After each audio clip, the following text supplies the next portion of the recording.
très modestement, très humblement, eh bien, cette expo va à la rencontre des Montpelliérains et elle dit tout simplement merci. Merci à ces soignants d'avoir donné ce que l'homme peut avoir de meilleur en lui.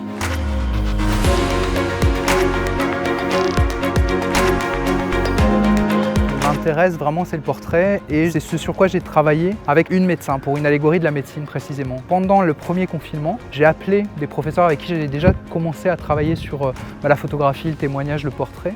Et ensuite, cette idée de faire des portraits, de se rapprocher du personnel soignant a émergé autour de notre conversation et on s'est dit que ce serait une très bonne idée. Non pas de faire du reportage comme ça avait été déjà beaucoup fait au mois de mars 2020, mais de les prendre chacun indépendamment, de parler avec eux et d'essayer d'extraire une forme d'intimité. C'était ça le but. Vous savez, à Montpellier, la médecine et la santé ont une longue tradition humaniste de considérer l'homme dans sa globalité. Pour nous, l'art est essentiel à donner un sens à la vie des patients dont on prend en charge les pathologies.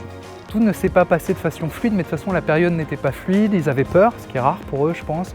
Il y avait une atmosphère assez étrange, il faut se remettre en mars, avril, autour de nous tout était complètement silencieux et à l'intérieur de l'hôpital, des CHU, il y avait une espèce de grondement, il y avait une rumeur énorme, c'est-à-dire que les gens avaient peur, ça pleurait. Et on souhaitait, avec le directeur du CHU, eh bien, leur rendre hommage dans les rues de Montpellier.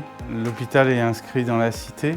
Il vit avec la cité, il est desservi par des transports en commun, il est au service de la population de la cité et je pense qu'il peut participer à l'art dans la cité. Et puis ça explique une autre chose, c'est que Montpellier est une ville de la santé depuis 8 siècles. On a fêté les 800 ans de la faculté de médecine en 2020. Et c'est une ville qui veut témoigner son immense gratitude au service public hospitalier, aux soignants, à ceux qui n'ont pas compté leurs heures, à ceux qui ont dompté leur peur face à cette crise. Ne pas oublier que derrière ces masques, derrière ces agents du CHU, il y a des humains et le travail remarquable de Cédric Matet, c'est d'enlever tout contexte dramatisant autour du Covid. Je suis très content qu'on voit leur tête, qu'on les voit plus seulement comme des médecins à la télé qui parlent de Covid ou comme des spécialistes, mais comme des humains, c'est-à-dire qu'ils nous ressemblent tous. Ils sont plus ou moins souriants, plus ou moins anxieux. Je suis ravi de ramener ces visages-là dans la cité, dans le centre-ville. Évidemment, cette expo ne porte pas tous les maux de cette période-là. Ce que je trouve important, moi, c'est que c'est pas fini. C'est que c'est 1 an après et qu'on est toujours dans cette épidémie.